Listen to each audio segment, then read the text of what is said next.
Les pères de famille sont des mauvais Français, il faut les faire payer. C'est le résultat d'un amendement qui est passé, parce qu'on va continuer à faire ensemble ce petit tour des meilleurs amendements qui ont été votés par nos députés, parce que c'est vraiment la cour des miracles, cette Assemblée nationale. Donc on va voir tout ça ensemble, et je vais essayer de vous expliquer en quoi cet amendement qui a l'air finalement assez anodin dit quelque chose d'assez problématique sur notre société, et risque d'aggraver certains des problèmes sociaux que nous connaissons au plus grand plaisir de la gauche, car vous le savez, les gens de gauche sont des entrepreneurs qui capitalisent sur les problèmes sociaux, car les problèmes sociaux leur permettent de récolter de l'argent public. Alors, je vous explique de quoi il s'agit. L'Assemblée nationale a voté en faveur d'un amendement socialiste visant à supprimer l'avantage fiscal dont bénéficie le parent qui verse la pension, et donc le parent qui verse la pension, c'est le père.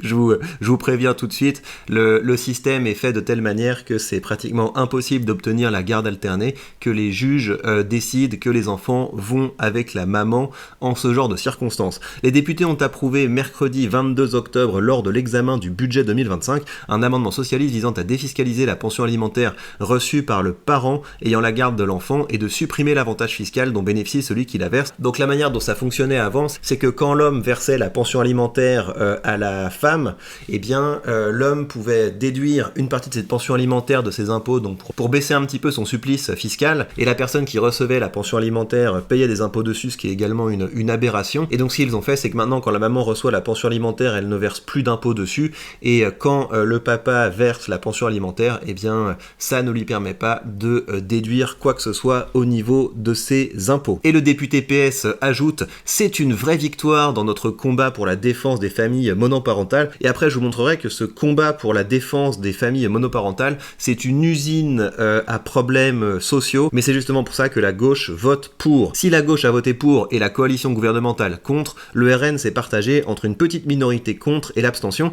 et c'est assez étonnant ce que fait le RN, parce qu'on savait que le RN était plutôt à gauche au plan économique, mais le RN commence également à virer à gauche sur les questions sociétales. Ils ont refusé d'arrêter les subventions aux associations qui sont là pour encourager la migration vers la France et pour accompagner avec l'argent des Français les migrants qui viennent en France. Donc il y a des choses qui sont assez surprenantes du côté du RN, et c'est pour ça que je les trouve vraiment pas fiables. Alors, un foyer sur 4 ne compte qu'un seul parent. Dans 82% des cas, ce sont des mères seules avec leurs enfants. Dans la majorité des cas, cela fait suite à une séparation ou un divorce. Ces femmes assument la charge principale de leurs enfants, etc., etc. Cyrielle Châtelain, présidente du groupe écologiste et social, c'est une manière de soutenir... J'adore. Écologiste et social, c'est vraiment génial. C'est une manière de soutenir ces mères seules avec leurs enfants qui, dans 32% des cas aujourd'hui, vivent sous le seuil de pauvreté. Et donc, je voudrais maintenant vous expliquer que ça, c'est une arnaque. Ce que vous venez de voir, c'est une véritable arnaque, et comme toutes les arnaques que propose notre classe politique gauchisante et collectiviste, ça s'habille toujours de bons sentiments, mais ça vise systématiquement à créer de gros problèmes. Alors, qu'est-ce qui nous permet d'affirmer ça? C'est que vous avez beaucoup d'études qui font le lien entre l'absence de père et la criminalité. Vous savez que c'est un des grands arguments de l'économiste Thomas Sowell, j'en avais parlé dans une de mes vidéos. Thomas Sowell qui explique le fait que vous ayez une proportion beaucoup plus importante de criminels chez les personnes noires que chez les personnes blanches aux États-Unis, par le fait que vous avez également une proportion beaucoup plus importante de femmes qui élèvent leurs enfants seules parmi la communauté noire. Et il explique également que cette structure familiale, qui est donc une structure familiale non fonctionnelle, une structure familiale déficiente, a été encouragée, boostée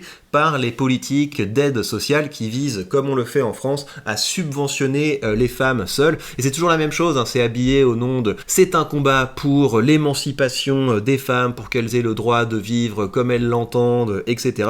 Vous avez également cette idée de combat pour la famille monoparentale, qui est en fait un combat pour la destruction d'un des piliers sur lesquels repose la société. Et surtout, encore une fois, c'est une usine à problèmes sociaux, et donc c'est ça qu'on va regarder ensemble. Vous avez une très large étude qui a été publiée aux États-Unis, où il vous donne différentes statistiques. Donc par exemple, ici vous avez le pourcentage de jeunes hommes. Donc je vous rappelle que college aux États-Unis, c'est l'équivalent d'un diplôme universitaire. Vous avez 35% des jeunes hommes qui obtiennent leur diplôme quand le papa est présent, et seulement 14% qui l'obtiennent quand le papa est absent. Là vous avez le pourcentage de jeunes hommes qui sont inoccupés, sans emploi.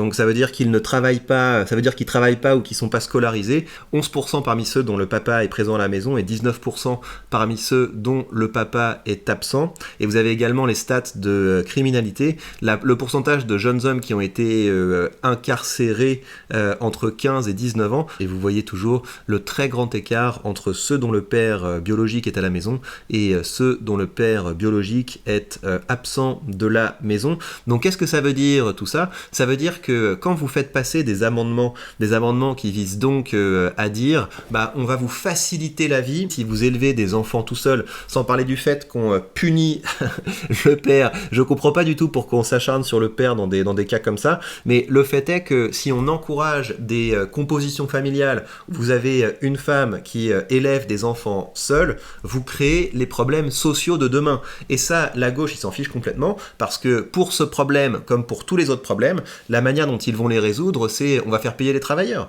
On va faire payer les travailleurs du privé, on va faire payer les entrepreneurs, on va regarder que la criminalité monte en France, parce que ce genre de mesure, c'est tout à fait le genre de mesure qui est susceptible de faire monter la criminalité. Et donc ensuite, la gauche va regarder les chiffres de la criminalité, ils vont dire ça ne cesse de monter, c'est la faute du libéralisme, donc il faut taxer toujours plus les gens. Et c'est comme ça, encore une fois, que en étant dans le pire enfer fiscal de la planète, on prend notre argent non pas pour nous donner quelque chose en face, on prend notre argent pour faire grandir les problèmes sociaux. Et c'est pareil pour tous les domaines, parce que le RSA fait grandir les problèmes sociaux. Les subventions aux associations qui vous apportent des migrants non qualifiés et souvent non assimilables, c'est pareil, ça fait grandir les problèmes sociaux. Donc on prend votre argent pour entretenir les problèmes sociaux, et ces problèmes sociaux justifieront ensuite les discours de gauche qui viseront à vous faire payer toujours plus d'impôts.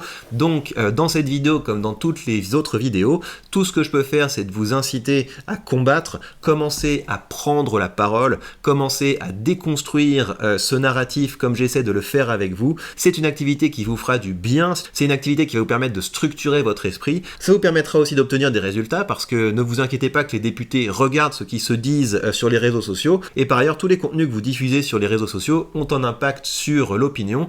Et la cerise sur le gâteau, c'est que cette activité qui consiste à dire les termes et à créer du contenu pour vous attaquer aux problèmes et pour présenter les causes qui vous tiennent à cœur, c'est une activité qui peut rapidement devenir rentable. Et pour vous accompagner dans l'exercice, je vous l'avais dit et je l'ai fait, je vous ai créé un document très complet sur la rhétorique de combat, c'est-à-dire comment vous pouvez utiliser votre contenu pour structurer un mouvement. Et c'est un document que j'ai rédigé en m'appuyant sur une référence en la matière, à savoir Saul Alinsky, qui était un activiste américain et qui a passé sa vie à organiser des mouvements. Donc il y a plein de choses à retirer de ça, et il y a beaucoup de choses que j'ai utilisées à partir de ce livre. Et donc dans ce document que je partage avec vous, vous avez à la fois un résumé des principes pour créer et structurer un mouvement, mais vous avez également mon appréciation à partir de l'expérience que j'ai eue de l'utilisation de ces techniques. Donc c'est un très bon point de départ qui va vous aider à être directement efficace quand vous commencez à créer du contenu pour dire les termes et pour rejoindre le mouvement de ceux qui ne veulent plus se faire tondre